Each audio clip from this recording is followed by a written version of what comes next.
All right, let's keep moving on here. Stephon Gilmore back in the news here, and a lot of cornerbacks are being in the news. Corners want to get paid their respective due. We kind of talked about a little bit earlier, for probably the last 2 weeks, we've been talking about Xavier Howard, how he just signed a deal last season, but now he's holding out again because he had an absolutely phenomenal season, and now wants to get paid even more money, even though he's only 1 year into his new 5-year deal.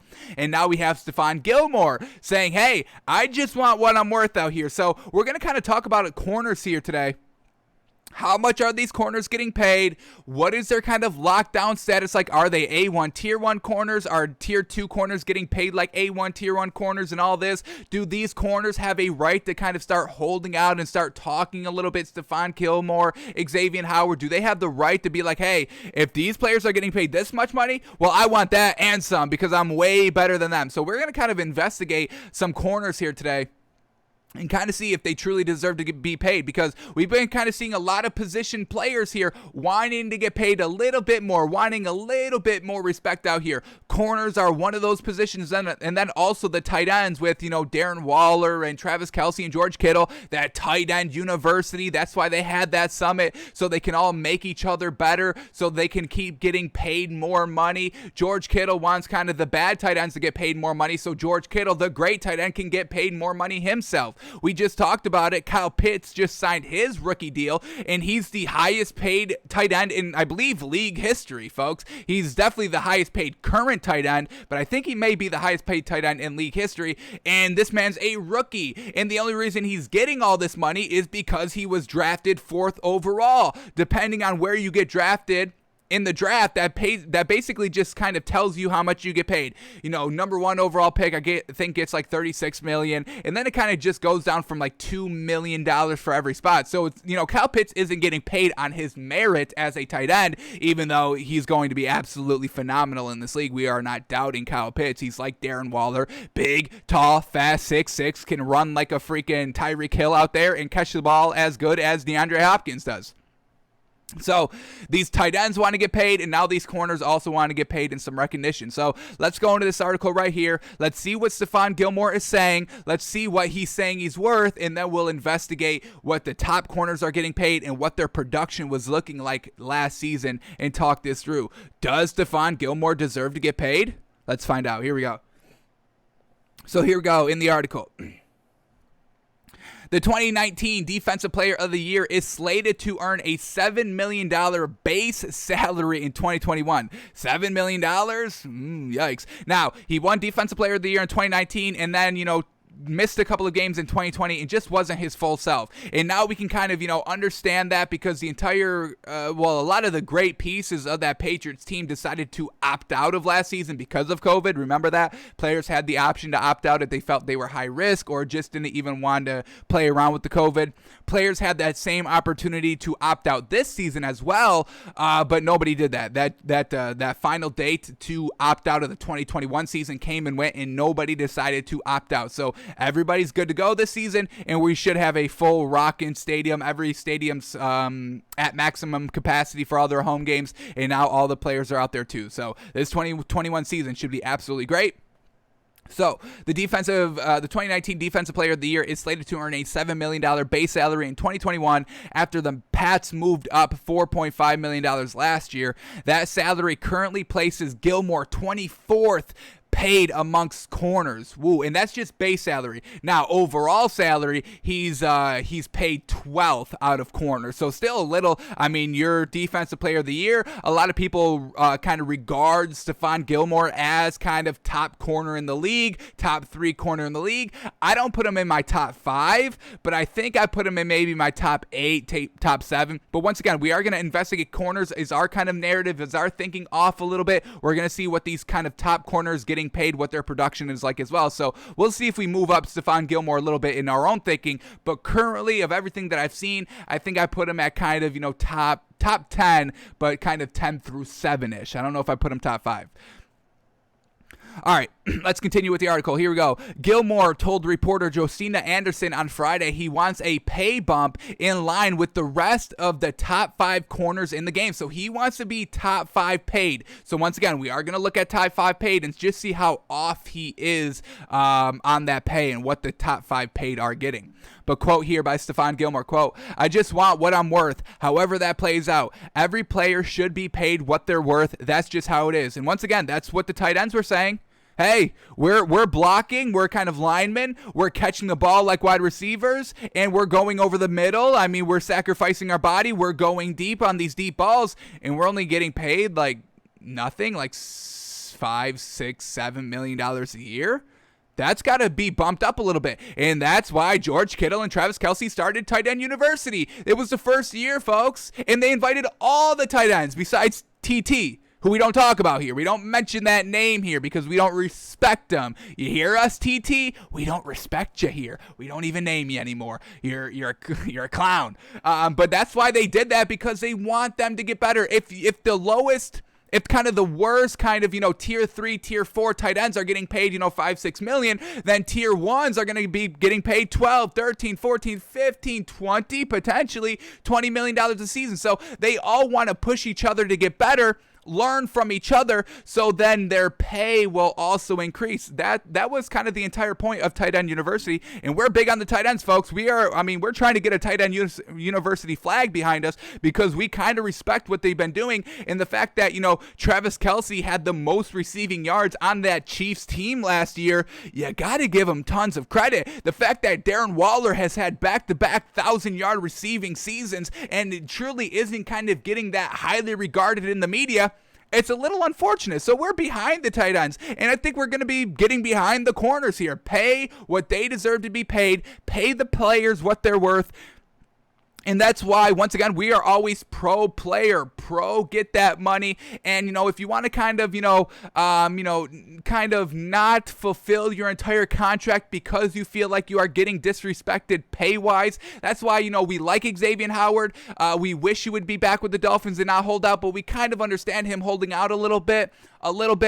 Always try and get your money, do what's best for you and for you alone, because we know the kind of the top of the business side, the CEOs, the owners who write the contracts and negotiate the contracts, they'll have no problem ripping up that contract if you do one thing out of line. They'll have no problem voiding your contract. You don't get another cent. So we're always kind of pro player on the side of money, and if you think you deserve more, by all means, sit out, hold out, don't play, force a trade, demand a trade, do whatever you have to do. That's why, we don't kind of bash Aaron Rodgers too much for sitting out. We bash him for some other reasons. He thinks he's a little way greater than what he is. Actually, he's a great passer, don't get us wrong, but in terms of total performance on what an actual NFL season is, which is winning and winning the big game, he comes up a little lackluster in those bigger games, just a little bit. But, we respect his right to sit out and not play for the Packers. Hey, if you feel like you're getting disrespected, by all means, hold out, sit out, don't play. We get behind you on that. So we'll see if Stephon Gilmore is going to kind of hold out and sit out like Xavier Howard is, and we'll kind of get behind you a little bit. But let's continue here to see what he's truly saying. Alrighty, while his base salary is low, Gilmore's cap figure this season is the highest at his position, so a little interesting here. Whereas the Pats moved up money last year with the corner entering the final year of his deal, that's not an option this time around. Only a new contract or extension will appease the 30-year-old. Gilmore added that he's not looking for a trade out of New England. All right, quote, "Hopefully we can find some common ground and get it situated. I just know what I bring to the table in my style of play. Right now, I'm just trying to focus on myself and make sure I'm good mentally and physically." So, trying to get right, doesn't want to trade, wants to play for the Patriots, just wants to get paid a little bit more money, wants to get paid what he's worth. And we kind of know the Patriots, they don't like to overpay players. That's why Tom Brady never got any help throughout his 20 years. That's why, Aaron Rodgers has to kind of suck it up just a little bit, suck it up. It's not like Tom Brady was getting all the help. He was winning, Super Bowls with no help. Aaron Rodgers, he got some decent help with Devontae Adams here kind of entire career. The last, Devontae Adams got there in 2014? 2015-ish? I think 2014, but, And that's not enough help. Robert Tonyan's not enough help. Having an A1 tier 1 running back behind you, Aaron Jones, isn't enough help. Okay. But back here to Stephon Gilmore. Gilmore signed a 5-year, $65 million contract in New England in 2017, but now, he's up at the end of this year, final year of his deal, and he wants to just get paid what he's worth. So we'll see if Bill Belichick kind of respects Stephon Gilmore. Bill Belichick, defensive-minded head coach. He's got no problem spending money on the defensive side of the ball, and Stephon Gilmore has been here since what? When has he been in New England for? I think 2014-ish. Maybe even earlier than that. Maybe even 2012. Let's get when Stephon Gilmore kind of came in the league, and that's kind of why I don't know if I would pay him all this money that he wants, because we know it's just so hard to be an A1 tier 1 level player at your position for more than kind of a 3-4 year stretch. I mean, look at Richard Sherman. During those kind of Legion of Boom days, he was, the best corner in the league. But ever since then, he's kind of been dropping down a little bit. He went to the 49ers, still solid production. You're not going to go from A1 tier 1 all the way down to like third tier. You'll always be a kind of decent tier 2 at your position, but to be at the highest of the level of your position, it's hard to sustain that greatness. That's why we're always big on greatness and big on dynasties, because we know just how hard it is to maintain that success. We talk about Russell Wilson. Folks, we truly talk about Patrick Mahomes like Russell Wilson, folks. When Russell Wilson first came in the league, we were like, oh my God, this man's going to be the greatest of all time. This man's going to rival Brady. But what did he do? 2 straight Super Bowls, won one, lost one, and then has never been there for the last 5 years. What has Patrick Mahomes done? 2 straight Super Bowls, won one, lost one, real early in his career. And now this is going to be kind of, the make it or break it year. Can he do 3 straight? Is he a little different than Russell Wilson? So we just know how hard it is to maintain and sustain greatness at an elite level. So with Stephon Gilmore coming into the league in 2012, folks, he's been in the league for 8-9 seasons. It's like, is he done? He's 30. Can we still buy into him? Does he still have that high level of play? Are we just going to start seeing decline? And it's not going to be a steep drop off, but it's still going to be a steadily little bit of a decline. And especially all these great wide receivers here. You got DK Metcalf. You got Tyreek Hill. Devontae Adams, Stephon Diggs. We've got DeAndre Hopkins. We've got some great young guns here in the league that are speedy and fast. And Stephon Gilmore, as he's aging, he's going to have to be able to keep up with these young guns, because Stephon Gilmore is cornerback number 1 on this Patriots team, and you're going to have to be covering wide receiver 1s, which are all those ones that we just named. And with the kind of addition of these great tight ends, Darren Waller, maybe you'll have to cover him on some assignments, some adjustments, some defensive schemes to cover a 6'6" fast as heck tight end. It may just be a little bit too much, so we'll see how his production is looking. But he came into the league in 2012, folks. So are we done with this article? We got any more quotes here? All right, one last quote here, and then we'll start kind of investigating corners a little bit here in their production and what they're getting paid. But here we go. The veteran underwent off-season surgery to fix a partially torn quad after playing in just 11 games last season. And that's like another reason maybe we can't pay him all this money. Yes, he was good, but now he's a little older. He's a little injured, a little banged up. And that's the problem with contracts nowadays. And that's why we kind of support Xavier Howard a little bit more, with him wanting to kind of sit out if you're not going to pay him more, because with contracts, you don't pay people for what they're doing now. It's always a little bit of a back end pay. So, you sign a 4-year deal from 2016 to 2020. Now 2020 comes and they're like, well, now you're 4 years older. Oh, did you have what have you done for me lately? Yeah, you were good in 2016, 2017, 2018, but 2019, you kind of had a little bit of an injury. You missed 5 games. Now you're kind of damaged goods. You're 4 years older, and now you want more money than your last contract. It's like that. The owners have all the power now. So the contracts have to be fixed a little bit, but the reason why they can't be fixed is because nobody wants 2-year deals. Nobody wants 1-year deals, because that doesn't give you security. Because if you do have the injury, if you do have a little bit of a setback, then your value goes down. So, there's two lines of thought. Hey, I'm going to bet on myself and take these short contracts, or I'm just going to take the normal route of the contracts, but then not get all my full worth. So it's real hard to do it here, folks. And that's why we don't really blame players for, not honoring their contracts fully, and then you can have the same mindset of, hey, you signed a deal, you signed a contract, this and this, you should respect it. You're a man, you signed the deal, you knew what you were signing, all this. But at the same time, folks, the owners, they have all the loopholes, they have all the kind of, they bring in all their lawyers, their 40 lawyers to have that loophole and the fine print and all this, and you and just your agent and maybe one lawyer are going over and you're like, all right, yeah, this is good. But then at the same time, you do one thing, hey, you're gone. Hey, you're in the media for the wrong reason. You're affecting our business overall. We have the right to terminate you. So that's why we are on the side of the pro player, folks, here in contract situations. But let's see where this injury came for Stephon Gilmore. Was it middle of the season? It was kind of both here. He missed 3 games in the middle of the season and then the final 2 games of the season. So once again, that's going to hurt Stephon Gilmore's kind of contract negotiation. Now, hey, you missed the last 2 games of the season. We haven't seen you since that injury now. So maybe we know you want maybe 70, 80 million, but we can't give you that because you're older and you're a little damaged goods. So once again, man, it's tough, man. We truly side with the players here. We feel for the players. But let's finish up this quote here. Let's start it back here. The veteran underwent off-season surgery to fix a partially torn quad after playing in just 11 games last season. He told Anderson that his rehab is going well, but he's unsure if he'll be ready for training camp later this month. Quote, I feel stronger than I have ever felt since the surgery. I've been running a lot, building full speed.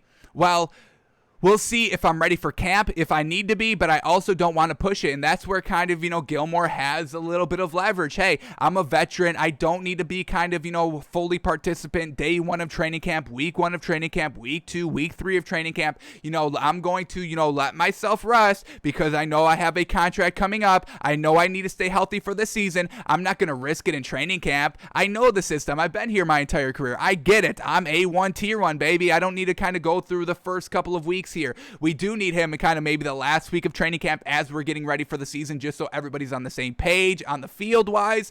But Stephon Gilmore doesn't need to push it week 1 of training camp, as we know that comes up at the end of July. So we'll see how he's looking and seeing if he's kind of leaving, picking up where he left off last season. So that's Stephon Gilmore. That's why he wants to get paid a little bit. So now let's talk about what the corners are getting paid here. So we have all the corners here ranked by their pay. So let's start naming them off here. Number 1 corner in the league paid-wise is Jalen Ramsey at $20 million.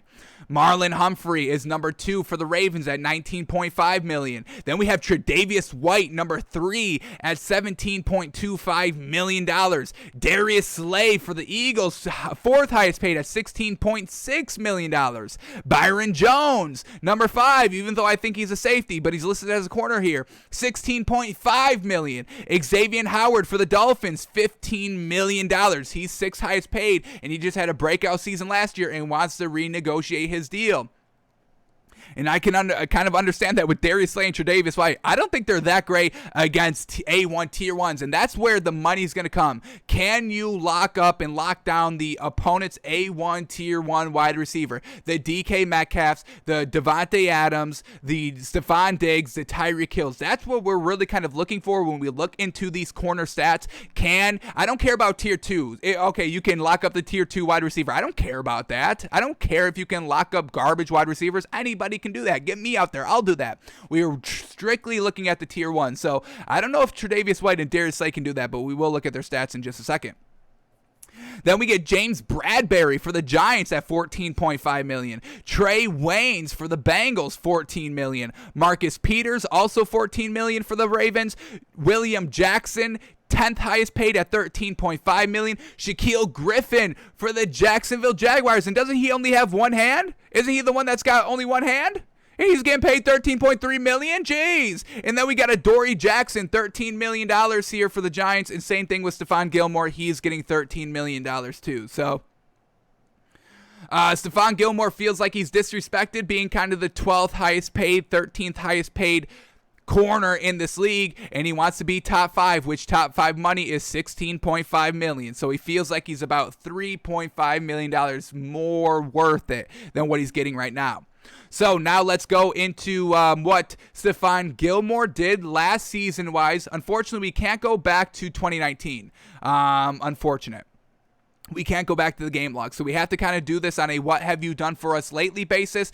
This website's fantastic, playerprofile.com. You can go to last season stats for the corners and just kind of see what they did when they were matched up against their main target throughout the game and how they locked them up. So let's go over Stephon Gilmore, and then we'll probably talk about like the top 5, what they've been looking like. And if we can, if we're a general manager, we're just talking,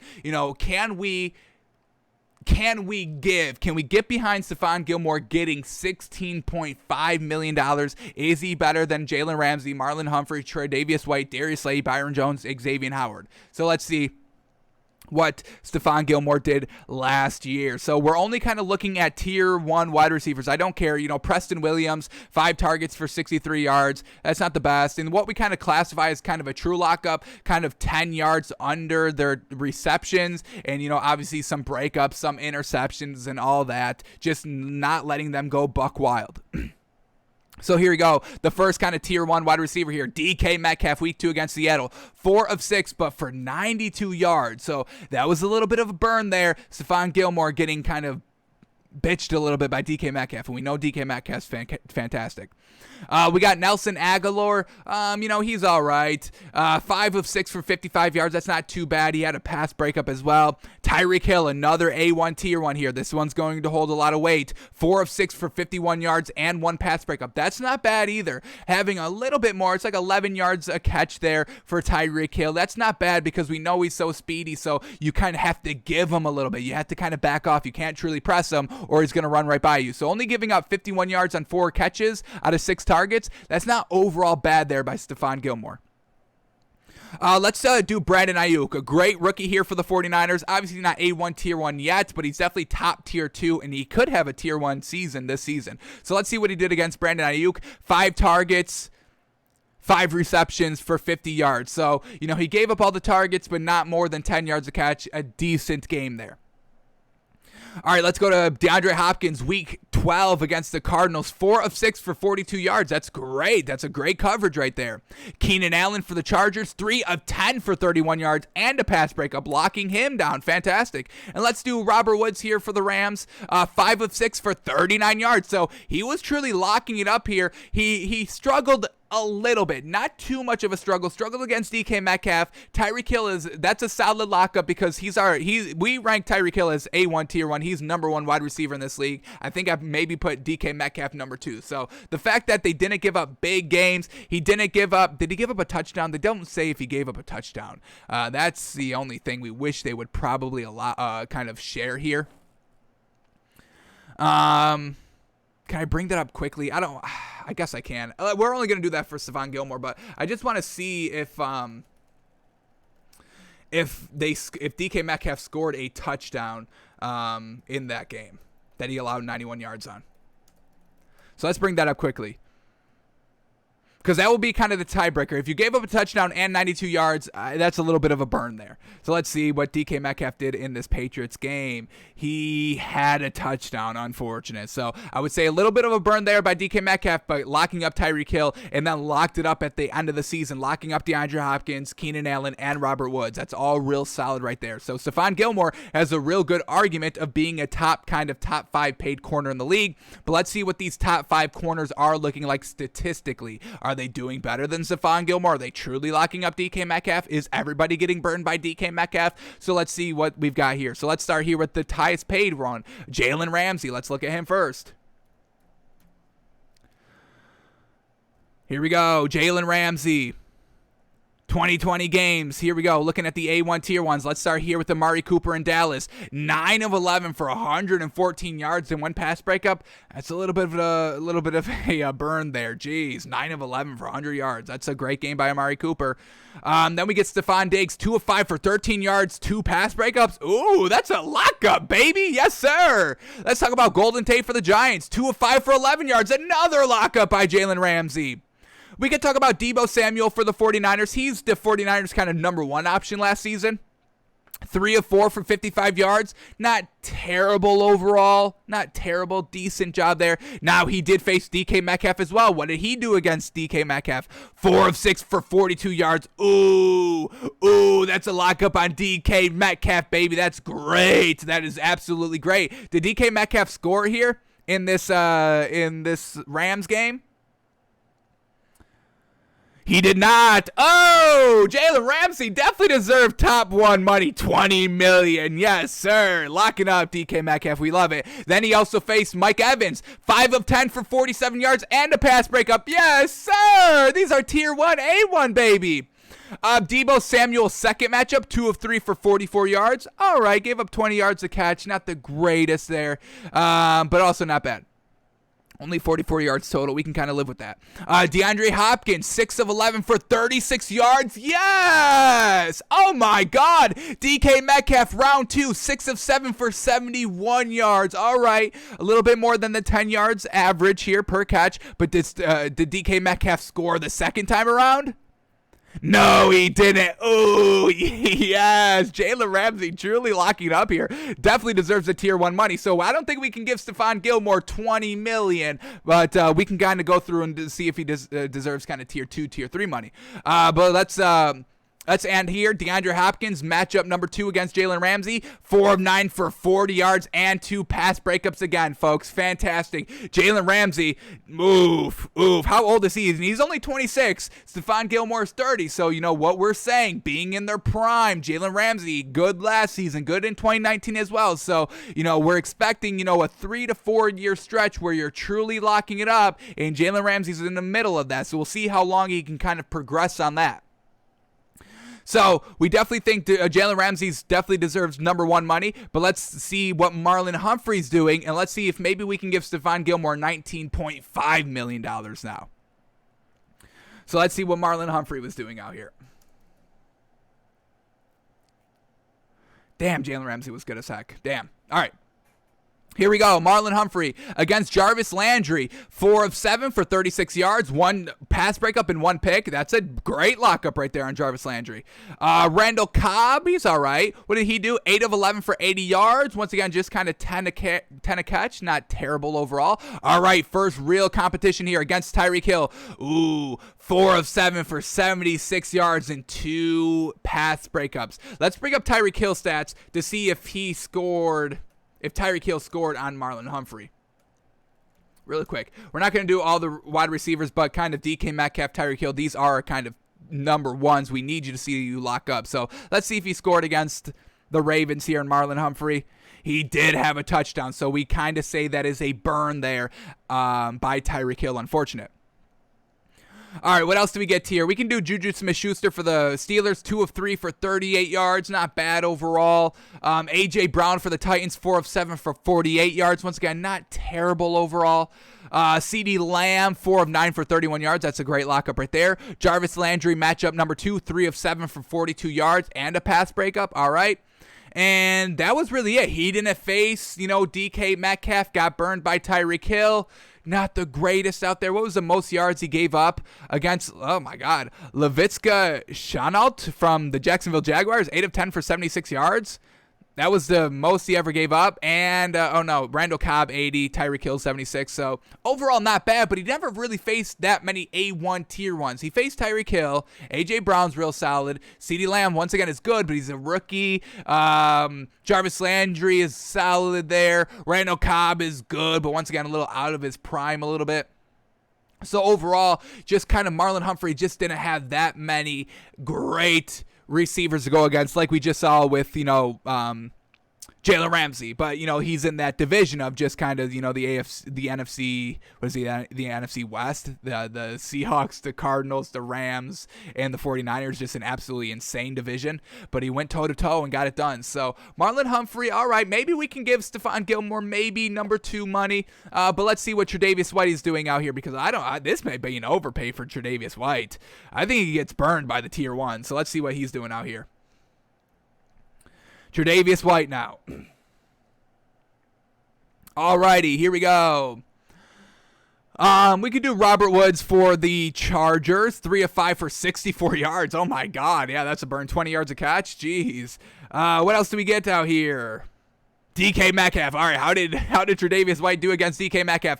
Oh my God, 4 of 6 for 120 yards. Jeez, he had a pass breakup and 2 picks, so that's decent. But overall, giving up 120 yards on 4 catches, 30 yards a catch he just gave up. Now, did DK Metcalf score against this Bills team? Let's see. Against Buffalo, he did score once. Unfortunate. The 2 picks could have been, did they win this game? Did Buffalo win this game or did they lose this game? They ended up winning 44-34, so maybe these 2 picks were just bad throws by Russell Wilson. So once again, a little bad, but also a little good with the 2 picks. You can never go wrong with 2 interceptions, no? But that 120, man, oh man, that's that's right in your face.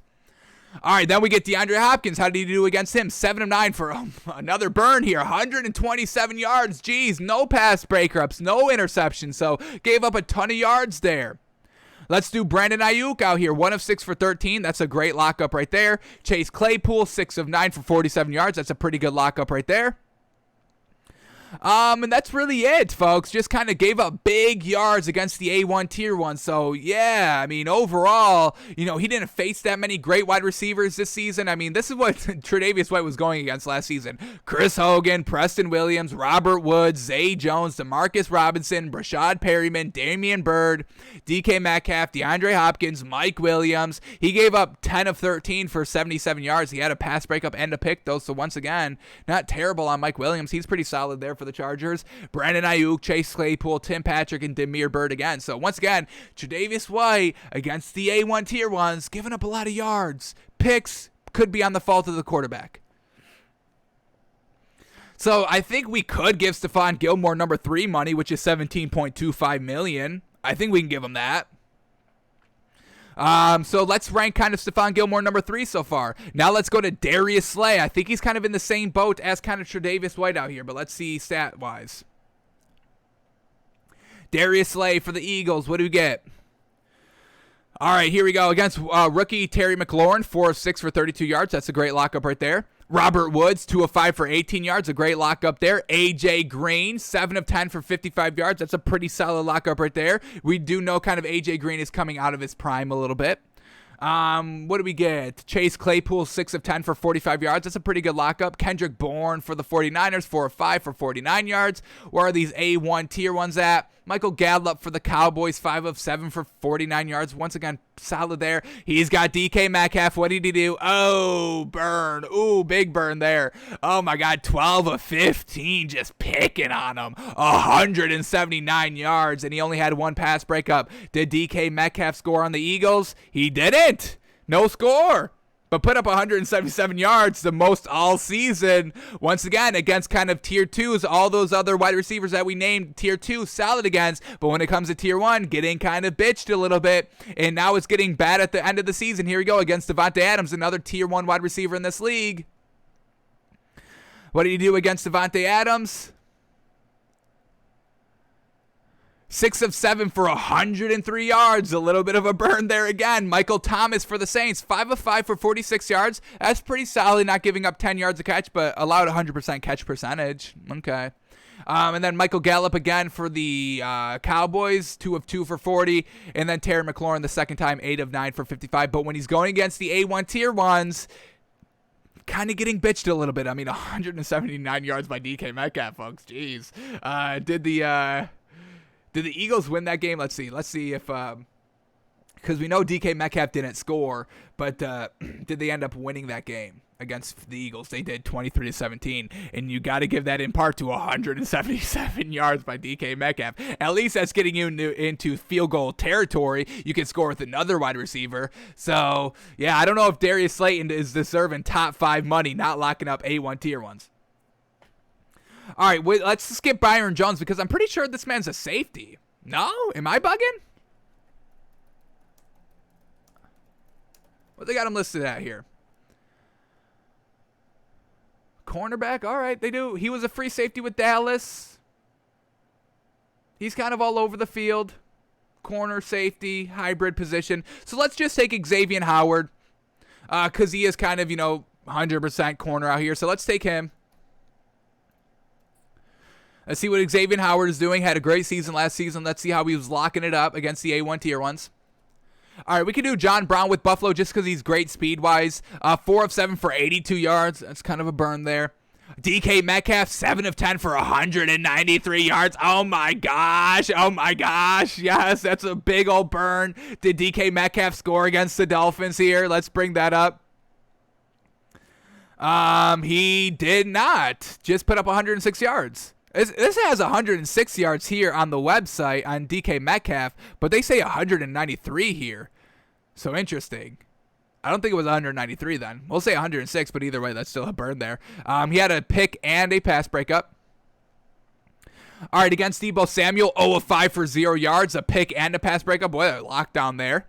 DeAndre Hopkins, 2 of 4 for 23 yards. That's a great lockup there. Jerry Jeudy for the Broncos, 4 of 9 for 92 yards, 2 pass breakups and a pick. So once again, kind of, good with the bad yards, but with the pick. T. Higgins for the Bengals, 3 of 4 for 23 yards. Tyreek Hill, 5 of 9 for 105 yards, a pass breakup and a pick. Did Tyreek Hill score on this Dolphins team? And he did. So once again, not great overall.